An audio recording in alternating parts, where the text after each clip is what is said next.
or more substance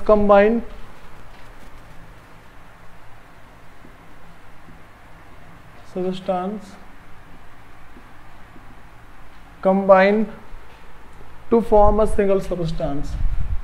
Combine to form a single substance.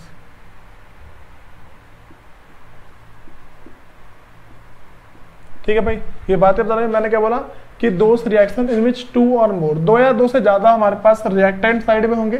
बात समझ आ रही है? जो देखो 2 साइड होते हैं, एक होता है रिएक्टेंट साइड, दूसरा कौन सा होता है? Product side. ठीक है, तो रिएक्टेंट साइड में 2 या 2 से ज्यादा होंगे और वो क्या बोलेंगे? कंबाइन करके एक बन जाते हैं। ठीक है, मैं तुम्हें एग्जांपल दे रहा हूं इसका भाई। एग्जांपल मान लो इसका A प्लस बी, ये दादा का मेरे पास ए बी हो गया। ये बातें पता लगी? A प्लस बी है, इसको मैंने कर दिया भाई ए बी कर दिया। ये बातें पता लगी? जो मेरे पास A प्लस बी है उसको मैंने क्या कर दिया भाई? ए बी कर दिया है। तो उसके ना बात समझो हमारे पास क्या है भाई। देखो अब जैसे मान लो मैं तुम्हें इसका एक ना मान लो रियल वाला एग्जांपल देता हूँ। मैं तुमसे बोलूँगी कार्बन प्लस ऑक्सीजन। ठीक है, कार्बन प्लस ऑक्सीजन मेरे पास क्या हो जाएगा? कार्बन डाइऑक्साइड हो जाएगा। ठीक है, तो इस तरीके तो मेरा ध्यान रख के चलना है। जब भी हम अगर क्वेश्चन सॉल्व करेंगे ना उस समय क्या पढ़ेंगे कि कोई सा भी दो मेरे पास सबस्टांस मिलके अगर कोई एक नया सबस्टांस बन गया उस समय क्या बोलेंगे भाई? Combination reaction. इतनी बात पता लगी? हमें इतना समझना है इसके अंदर। उसके बाद भाई मेरे पास नेक्स्ट है ना, इसके ना भाई मैं कोई सा भी एग्जांपल बोल सकता हूँ इसका। ठीक है, जैसे मान लो कार्बन और प्लस ऑक्सीजन है, या मेरे पास क्या है? कार्बन और प्लस ऑक्सीजन, तो मेरे पास क्या बन जाएगा भाई? Carbon dioxide. ये पता कर लेना। ठीक है, बस तुम्हें जब भी ना क्वेश्चन मैं तुम्हें दूंगा तुम्हें बस पता लगाना कि कौन सा रिएक्शन किस टाइप का है। ठीक है, बातें तो लग रही है वाली? करो से नोट करो से एक बार। सुनो भाई, देखो पहले तुम्हें पहली बात पता लग गई है। उसके बाद ना हमारे पास जो दूसरा है, मान लो मेरे पास जो नेक्स्ट है वो मेरे पास है डीकम्पोजिशन रिएक्शन है। क्या भाई? मेरे पास डीकम्पोजिशन रिएक्शन है।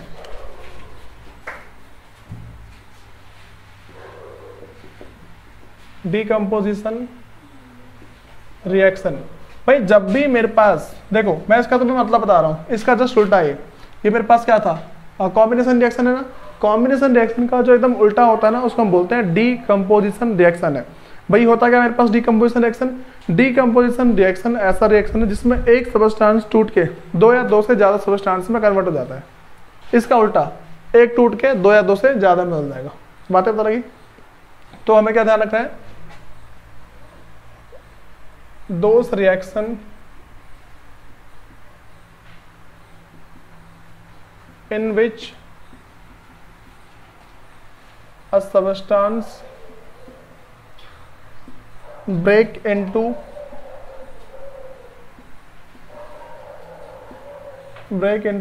two or more substance। बताओ भाई, ये बातें पता लग रही है? अब देखो भाई इसके अंदर ना हमारे पास और कौन सी बात, जैसे तुम्हें इसका एग्जांपल दे रहा हूं मैं। यहाँ पे मान लो लिखा है कि ए बी लिखा हुआ है, इधर जाके टूट गया है, ए प्लस बी हो गया। ये बातें पता लग रही है? अब ना भाई इसके अंदर हमारे पास ना और भी आ जाते हैं। देखो जैसे मान के चलो अगर कभी भी हमारे पास, अच्छा मैं तुम्हें इसका एग्जांपल दे रहा हूँ कि डीकम्पोजिशन होता कैसे है। मैं तुम्हें एग्जांपल दूँ कि अगर मेरे पास एक मान लो मैग्नीशियम की रिबन है, बात समझ आ रही है? मैग्नीशियम की रिबन है, उसको मैंने जलाया, क्या क्या निकला भाई उसमें से?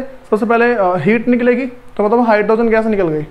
ठीक है, नीचे पाउडर निकलेगा, उसका कुछ ना कुछ नाम होगा। फिर ज्वाला निकलेगी, उसका कुछ ना कुछ नाम होगा। एक चीज टूट के 3 चीजें बदल गई। बात समझ आ गई?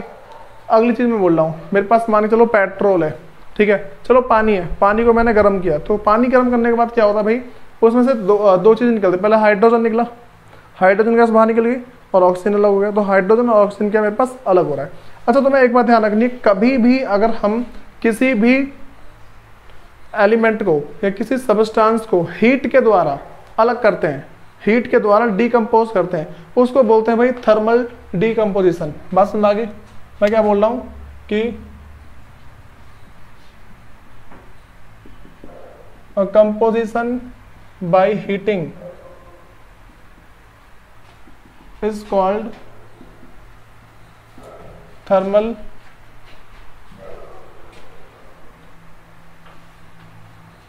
decomposition। बताओ, ये बातें पता लग रही है? जब भी हम क्या करते हैं, हीट के थ्रू अगर हमारे पास होता है उसको क्या बोलते हैं हम? थर्मल डीकम्पोजिशन बोलते हैं। अब सुनो भाई, इसके बहुत सारे एग्जाम्पल दे सकते हैं, लेकिन तुम्हें बस याद रख के चलना है कि क्या क्या चीज़ इसके अंदर होती है। अब सुनो भाई, मेरे पास मान लो अगला जो है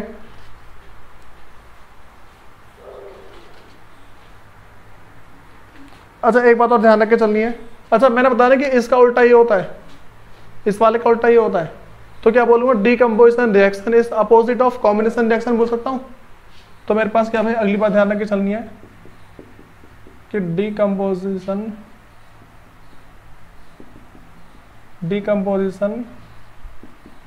reaction is opposite of combination reaction.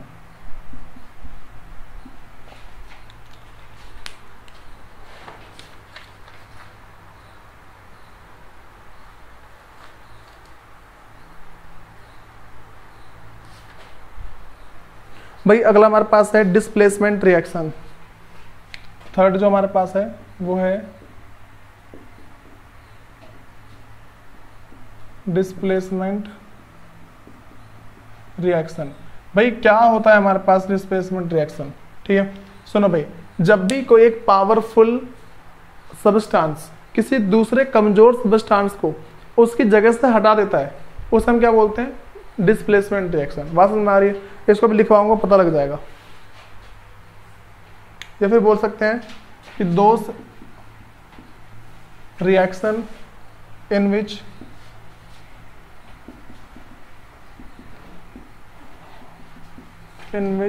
one substance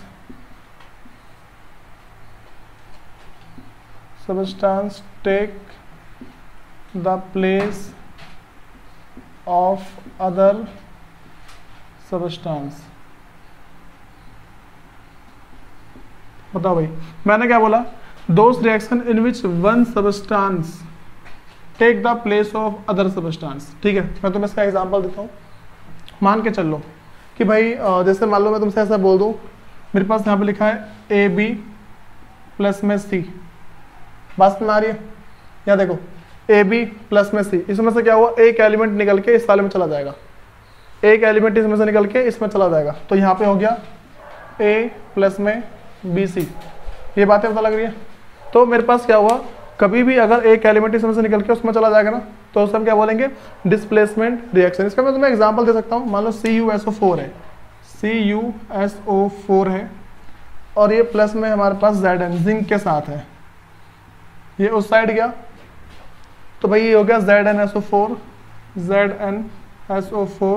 और प्लस में Cu कॉपर। बताओ, ये बातें पता लगी? देखो क्या किया मैंने, CuSO4 पहले एक साथ था, ठीक, इसमें से भाई मेरे पास क्या हो, SO4 निकल के Zn के साथ चला गया, दिख रहा है यहाँ पे, Zn के साथ चला गया, तो डिस्प्लेस हो गया ना। ये होता क्या है कि भाई जो भी बहुत ही पावरफुल एलिमेंट होता है, जो पावरफुल सबस्टेंस होता है, वो वीक सबस्टेंस को हटा देता है। मैं तुम्हें एग्जांपल देता हूँ। एक मान लो एक लोहा है, लोहे के ऊपर पेंट कर रखा है, अगर मैं उसके ऊपर थिनर डाल दूं तो थिनर स्ट्रॉन्ग है, पेंट से हटा देगा ना उसको, तो उस पेंट की जगह किसने ले ली? थिनर ने। बातें तो लगी? तो यहाँ पे क्या हुआ, एक सबस्टेंस ने किसी दूसरे सबस्टेंस का ये मान के चलो प्लेस ले लिया, जगह ले ली, तो ये बातें पता लगी। अब भाई इसी के जैसा हमारे पास है double displacement. Double displacement reaction. सुनो भाई, जो मेरे पास डबल डिस्प्लेसमेंट रिएक्शन होता है ना, उसमें हमारे पास क्या होता है, जैसे मैंने इस वाले में किया, एक जगह ले रहा है, लेकिन डबल डिस्प्लेसमेंट के अंदर क्या होता है भाई, एक्सचेंज होते हैं। इसमें क्या होता है भाई, एक्सचेंज होते हैं। तो यहाँ पे लिख लो, those reaction in which two compound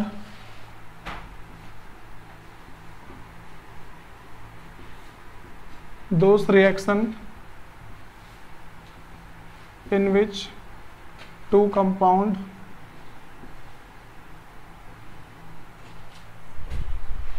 compounds react by an exchange, compounds react by an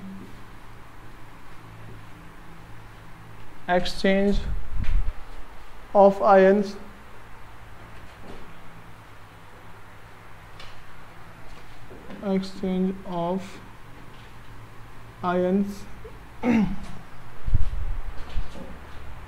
to form two new compound, to form two new compound, two new compounds। ठीक है भाई, यहाँ देखो मैंने क्या लिखा, इसमें हमें क्या पता लगना है, इसमें भाई एक्सचेंज होगा। कैसे एक्सचेंज होगा समझ जाओ। ये मेरे पास लिखा है AB और प्लस में CD लिखा हुआ है, ठीक है। ये इधर गया, क्या हो जाएगा भाई, थोड़ा यहाँ गौर से देखो, ये वाला चला गया इसके साथ और ये वाला चला गया इसके साथ, ठीक है। तो A के साथ, एक देखो B के साथ क्या आ गया D, यहाँ पे BD और यहाँ पे AC। बताओ, बातें पता लगी? तुम्हें बस पहचानना आना चाहिए भाई सब, इसमें कोई दिक्कत तो नहीं। पहले बताओ। अब सुनो भाई, हमारे पास ना जो अगली बात आती है, अपने से कुछ क्वेश्चंस वगैरह करेंगे और भाई पता लगाएंगे कि मेरे पास कौन कौन सी रिएक्शन है। लेकिन इसके बाद ना हमारे पास और रिएक्शन आती है, ऑक्सीडेशन एंड रिडक्शन रिएक्शन, ठीक है। और फिर और उसके आगे जो चीज़ आएंगी बताता चलता हूँ मैं। इतना हो गया पहले। अब सुनो, देखो भाई, अच्छा एक ना सबसे इम्पोर्टेंट बात, तुम्हारे पास होता क्या है कि तुम्हारे पूरी की पूरी बुक में से ना क्वेश्चन आते हैं 6 मार्क्स के। 6 मार्क्स के क्वेश्चन में से ना 4 मार्क्स के क्वेश्चन आते हैं जो तुम्हारे बैलेंसिंग ऑफ केमिकल इक्वेशन। लेकिन बैलेंसिंग को सीखने से पहले, बैलेंसिंग देखो क्वेश्चन कैसा आता है, पहले तुम्हें एक ना हिंदी में, हिंदी या इंग्लिश में तुम्हें कुछ लाइन लिख के देगा कि पहले इसकी ना रिएक्शन बताओ, इसकी केमिकल रिएक्शन बताओ, ठीक है। फिर बताओ किस टाइप का है, फिर उसे बैलेंस करो। ये आते तुम्हारे 4 मार्क्स के, और 2 मार्क्स की थ्योरी आती है, ठीक है। वैसे क्वेश्चन करवाऊंगा किस तरीके के आते हैं। ये पूरा हो गया ना, लास्ट वाले को छोड़ के सारा हो गया।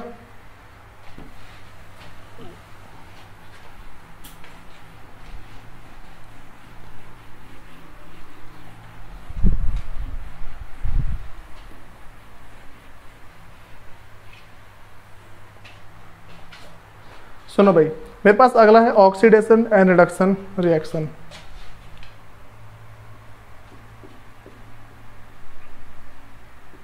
Oxidation and reduction reaction. सुनो भाई, जो मेरे पास ऑक्सीडेशन एंड रिडक्शन रिएक्शन है, हम इसके अंदर बात किस चीज की करते हैं? सुनो भाई, हमारे पास ना हम इसमें बात करते हैं ऑक्सीजन की। किसकी बात करेंगे इसमें? ऑक्सीजन की। ऑक्सीडेशन के अंदर मेरे पास ऑक्सीजन की मात्रा बढ़ जाती है और हाइड्रोजन की मात्रा कम हो जाती है। बस में आ रही है? किसकी बात कर रहे हैं हम? ऑक्सीजन की बात कर रहे हैं, ठीक है। तो मतलब ऑक्सीडेशन के अंदर क्या होता है, ऑक्सीजन की मात्रा हमारे पास यहाँ पे क्या है कि बढ़ जाती है और हाइड्रोजन की मात्रा कम हो जाती है, ठीक। और जो रिडक्शन है, रिडक्शन के अंदर क्या होता है, इसका उल्टा, ऑक्सीजन की मात्रा कम हो जाती है, हाइड्रोजन की मात्रा बढ़ जाती है। तुम्हें क्या ध्यान रखना है? ऑक्सीडेशन है, ऑक्सीडेशन से ध्यान रखना है कि तुम्हारा ऑक्सीजन बढ़ेगा, ठीक है। अगर ऑक्सीजन बढ़ेगा तो हाइड्रोजन क्या होगा? कम होगा। बात तो लग रही है?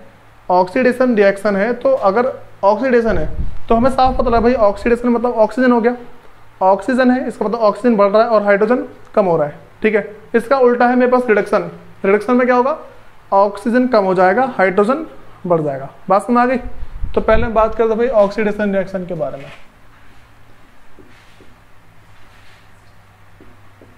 ऑक्सीडेशन रिएक्शन, भाई इसके अंदर क्या लिखना है हमें वो समझो। The addition of oxygen to a substance, द addition of oxygen to a substance is called oxidation. भाई देखो, तुम ये वाली डेफिनेशन भी लिख सकते हो या फिर the removal of hydrogen to a substance is called oxidation. पता भाई, तुम्हें बातें पता लग रही हैं? दोनों का मतलब एक ही है, या तुम पहली डेफिनेशन लिखो या दूसरी। दोनों हमारी किसकी डेफिनेशन है भाई? ऑक्सीडेशन के। देखो, या तो ऑक्सीजन बढ़ेगा।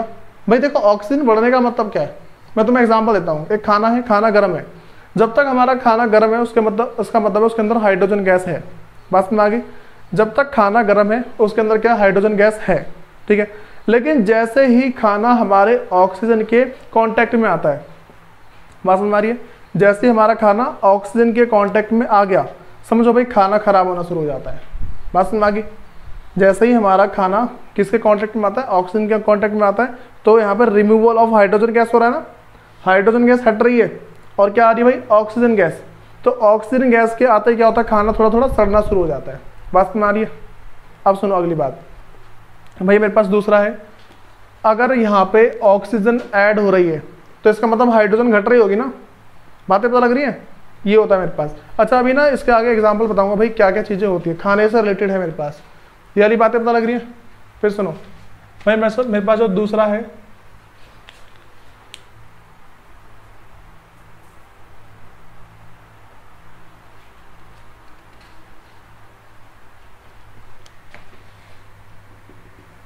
Reduction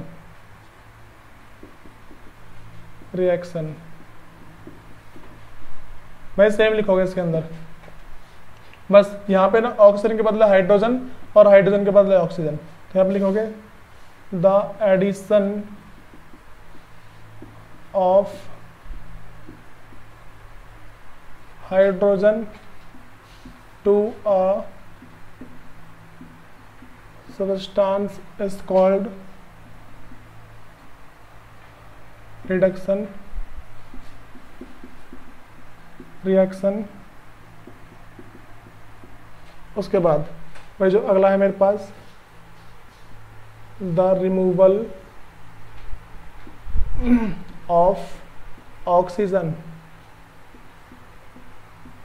to a substance is called reduction reaction।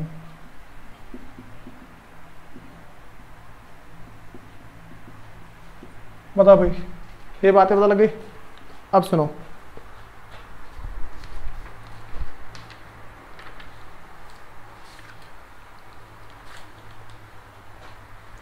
भाई, नेक्स्ट हमारे पास टॉपिक है और वो है effect of oxidation reaction in everyday life है। मतलब कि हम पढ़ रहे हैं, हम ना ऑक्सीडेशन के बारे में पढ़ेंगे कि ऑक्सीडेशन रिएक्शन का हमारी लाइफ पे क्या क्या फर्क पड़ता है। मैं तुम्हें एग्जांपल दिया, खाने का दिया था भी एक एग्जांपल। तो भाई मेरे पास दो है, पहला है कॉरिजन ऑफ मेटल और दूसरा है रेंसिडिटी ऑफ फूड, ठीक है। तो अब दोनों के बारे में बता रहा हूँ क्या क्या चीज़ें। नीचे वाला हो गया ना, सुनो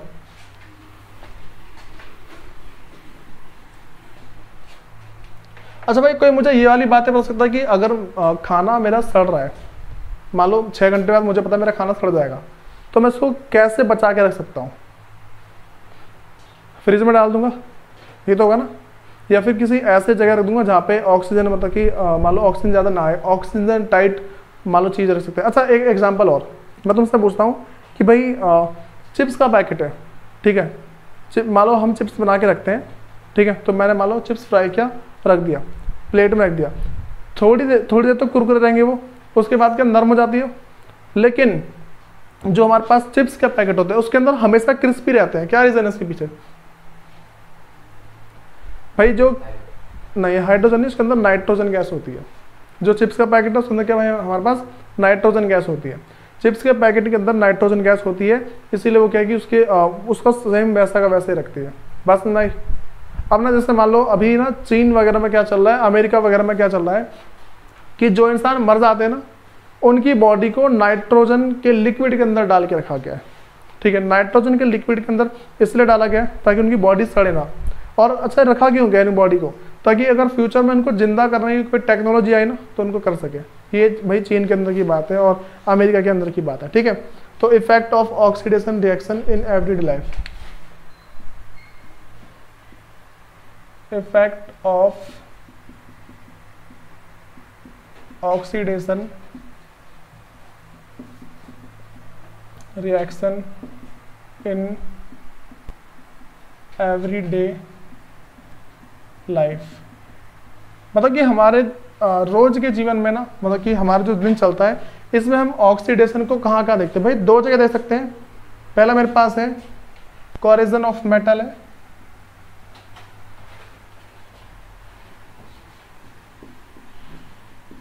कोरेजन ऑफ मेटल, ठीक है। और दूसरा जो मेरे पास है वो है रैंसिडिटी।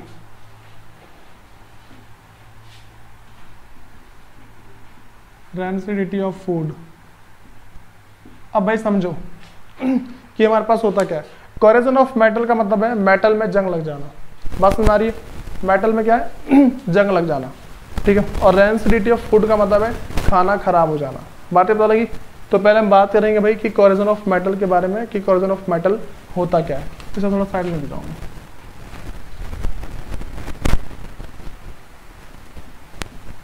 Rancidity of food.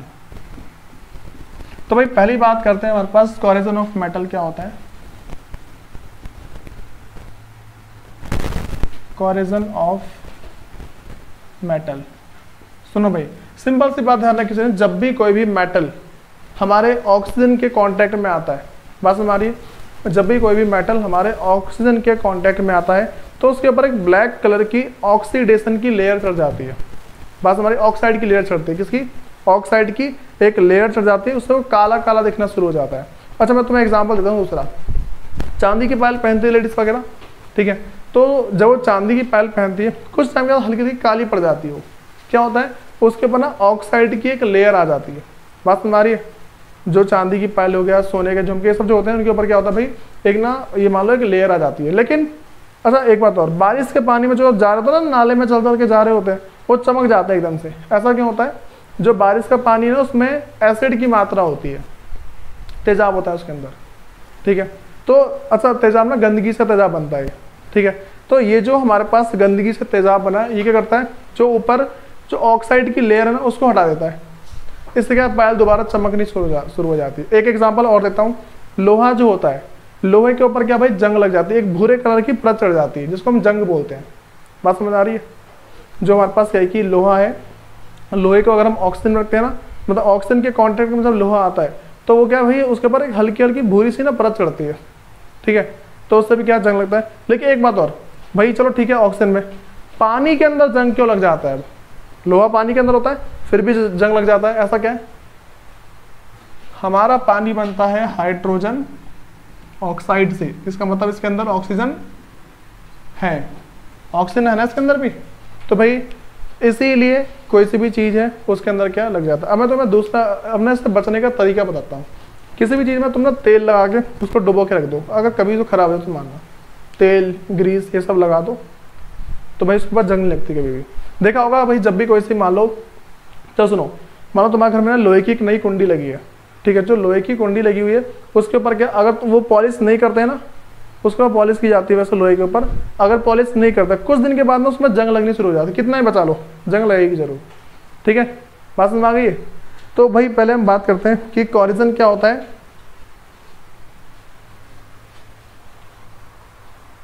तो corrosion is the process in which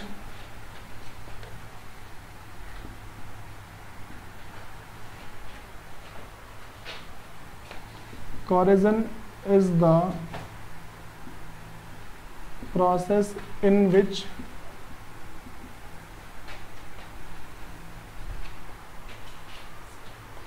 metal are eaten up gradually, eaten up gradually by the action of air, by the action of air, comma, moisture,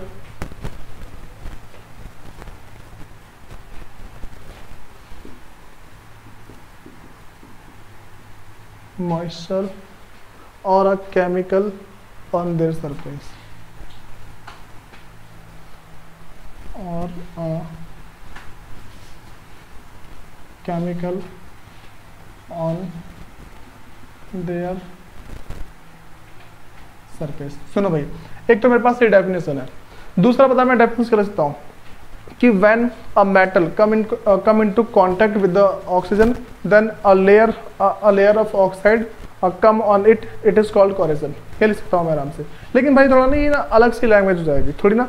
मान लो भाई साइंस का तुम्हें थोड़ा याद करके चलना है साथ में, ठीक। तुम उस भाषा को भी लिख सकते हो। मैंने क्या बोला भाई कि देखो, अच्छा वीडियो तो रहेगी वाली, तुम्हें जब तुम्हारा रिवीजन होगा ना तो इसी वीडियो से ही होगा। वीडियो का पर्पस सही है, ठीक है। जब तुम्हें रिवीजन करना होगा, मान लो तुम्हारी कोई सी क्लास छूट गई, ठीक है, या फिर मान लो तुम्हें कोई सा टॉपिक समझ में नहीं आया या फिर तुम्हारा ध्यान नहीं था, तो उस टाइम ये तुम्हारे काम आ जाएगी। ये वाली बातें पता लग रही है। कोरिजन क्या होता है? Corrosion is the process in which metal, भाई मेटल गायब हो गया यहाँ से,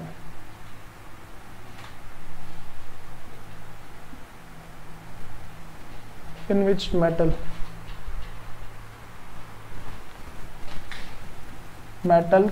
are, भाई थोड़ा लिख लेना, ठीक है।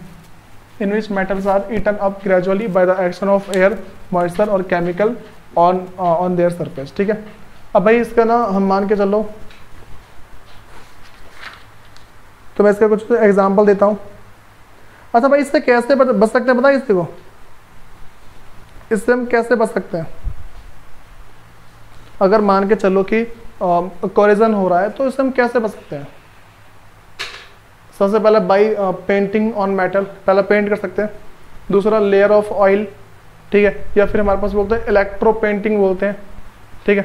तो भाई एक मैं बोल रहा हूँ कि हाउ टू सेव फ्रॉम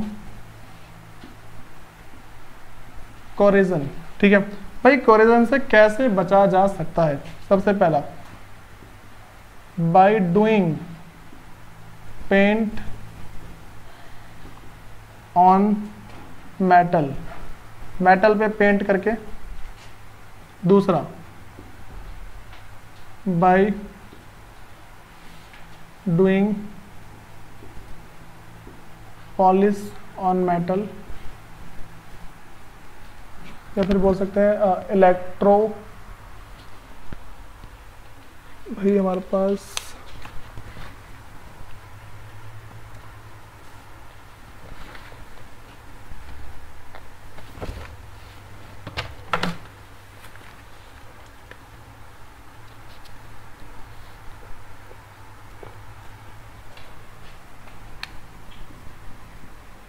अगला है bye electro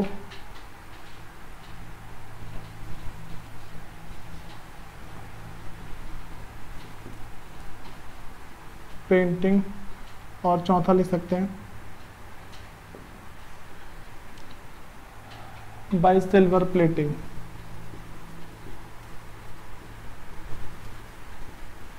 bye silver plating. सुनो भाई, देखो पहला मेरे पास है तुम उस पर क्या पेंट कर दो, ठीक है। दूसरा है पॉलिश कर दो। तीसरा है कि इलेक्ट्रो पेंटिंग। इलेक्ट्रो पेंटिंग क्या होती है? उसमें ना एक टाइप की पेंटिंग होती है, मतलब कि मान लो उस पर एक ना ग्रीस टाइप लगाई जाती है, उसी को बोलते हैं इलेक्ट्रो पेंटिंग। लास्ट में मेरे पास है सिल्वर की प्लेट लगा दो। कोई सी ना मान लो कोई सिल्वर का कुछ है वो लगा दो उसके ऊपर, तो अपने आप जंग लगती नहीं है, ठीक है। भाई अगला मेरे पास है रेंसिडिटी। ऊपर का हो गया,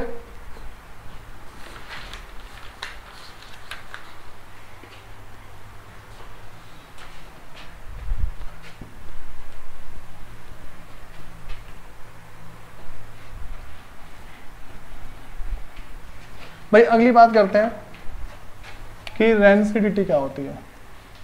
जो सेकंड है हमारे पास रेंसिडिटी ऑफ फूड। मैं देखो तो मैं इसमें पहले सिंपल सा क्या याद रख के चलना है, when a food come into the contact of air और oxygen its smell and taste become, बोल सकते हैं बैड, ठीक है। जब भी हमारे पास क्या होता है, देखो कभी भी अगर ऐसा हो गया कि कोई सा फूड है वो ऑक्सीजन के कांटेक्ट में आने के बाद अगर उसके टेस्ट में और स्मेल में चेंज आ जाता है, बस हमारी या तो उसके टेस्ट में या फिर उसके स्मेल में चेंज आ जाए, उसे हम क्या बोलते हैं भाई, रेंसिडिटी ऑफ फूड। बस में आ गई। तो भाई इसमें लिख लो change the change in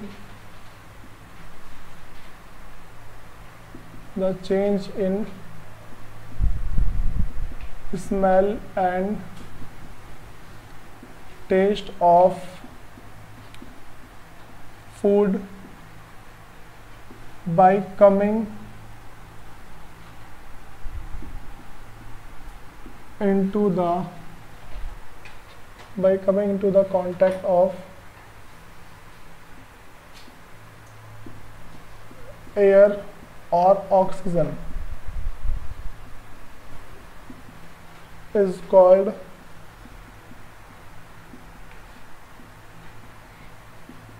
rancidity of food। ठीक है भाई। अब मैं दोबारा लिखूंगा कि how to save from rancidity। ठीक है, तो how to save from rancidity। भाई रेंसिडिटी से कैसे बच सकते हैं भाई, कौन कौन बताएगा मेरे को। सबसे पहली चीज, सबसे पहले मैं बोल रहा हूं by keeping food in refrigerator, लिख लो कैसे। ठीक है, उसके बाद भाई और हम कैसे कर सकते हैं, एंटीऑक्सीडेंट मिला दो फूड के अंदर। तुम्हें पता है जो होटल वगैरह के जो खाने होते हैं या फिर मान लो बहुत सारी ऐसी चीजें होती हैं उनके अंदर प्रिजर्वेटिव मिलाए जाते हैं। जो तुम्हारा दूध होता है ना, जो बहुत टाइम तक खराब नहीं होता, उसमें क्या लगाते हैं भाई, प्रिजर्वेटिव। वो ऑक्सीजन को अपने अंदर नहीं आने देता। या फिर दूसरी चीज, जब भी कोई इंसान मर जाता है ना तो उसकी बॉडी पे ना एक लगाते हैं प्रिजर्वेटिव लगाते हैं, जिससे उसकी बॉडी सड़ती नहीं है। ठीक है, तो पहला मेरे पास क्या है, बाई कीपिंग फूड इन, क्या बोलेंगे भाई, रेफ्रिजरेटर। ठीक है, या फिर फ्रिज बोल दो। दूसरा, by mixing antioxidant to food. भाई दूसरा मैं लिख रहा हूँ, ठीक है, by adding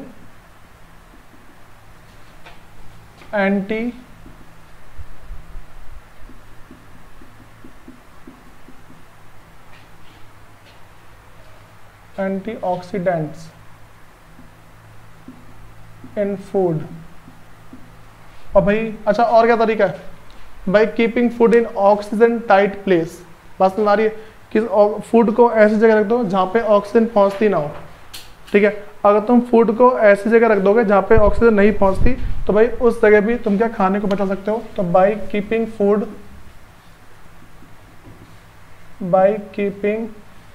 food in oxygen tight place. ठीक है भाई, और तरीका कौन बताएगा।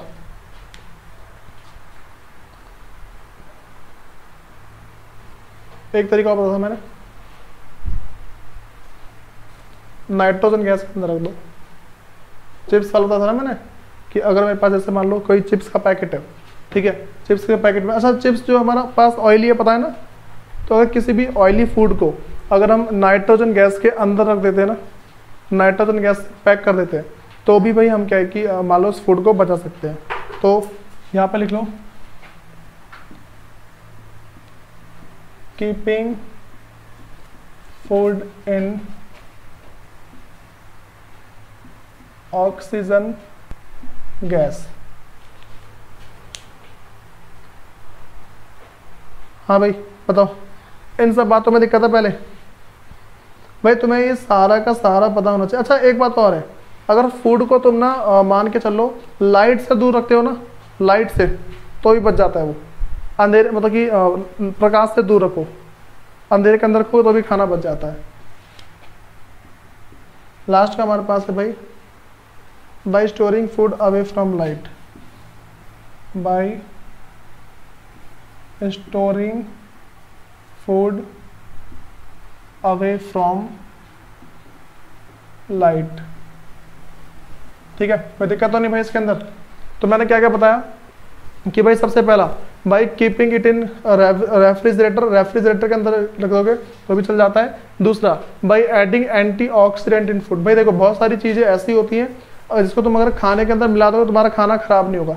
अच्छा भाई कभी भी मैकडी वगैरह जाओगे ना तो वहाँ का जो फ्रेंच फ्राइज 2-4 ना ले आना अपने साथ, जो आगे फ्रेंच फ्राइज होगी उसके ना अपने साथ उठा के ले आना और उसको रख देना अपने घर के किसी कोने में, बहुत दिन तक खराब नहीं होते वो। जो फ्रेंच फ्राइज होगी ना देखो मार्केट वाली खराब हो जाएगी, लेकिन अगर तुम कहे कि भाई लेके आते हो, मान लो मैकडी वगैरह से ले आओ, मैकडी से लेके आ जाओ जो मैकडोनल्ड है, वहाँ के ना 2-4 फ्रेंच फ्राइज ना उठा के रख देना अपने घर में, कम से कम हफ्ते तक खराब नहीं होगी वो, ऐसा होता है। वो कीड़े भी नहीं खाते उसको, उसके अंदर ना एंटीऑक्सीडेंट मिला रखा होता है।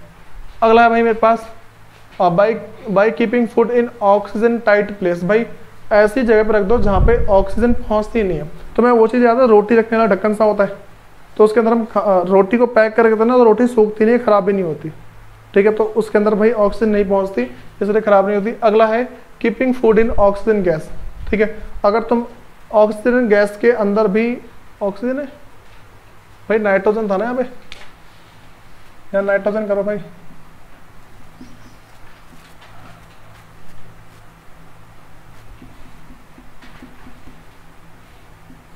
नाइट्रोजन गैस है। By keeping food in nitrogen gas, भाई अगर तुम खाने को नाइट्रोजन गैस के अंदर रखते हो ना तो भी क्या है कि तुम्हारा खाना एकदम सेफ रहता है। मैंने तुम्हें एग्जांपल बता दिया चिप्स वाला, ठीक है।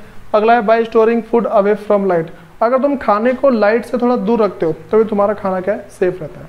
भाई सुनो, अभी तुम्हें करना क्या है, घर से ना तुम्हारे जो NCERT है उसके तुम जितने क्वेश्चन सॉल्व कर सको कर लो, वरना उसके बाद बाकी मैं करवाऊंगा ही, ठीक है। NCERT के जितने भी क्वेश्चन बनते हैं वो सारे करवाऊंगा, लेकिन NCERT के क्वेश्चन कराने से पहले, जो NCERT के क्वेश्चन है उसको कराने से पहले भाई मैं तुम्हें कराऊंगा एक्टिविटी। बात समझ आ रही है?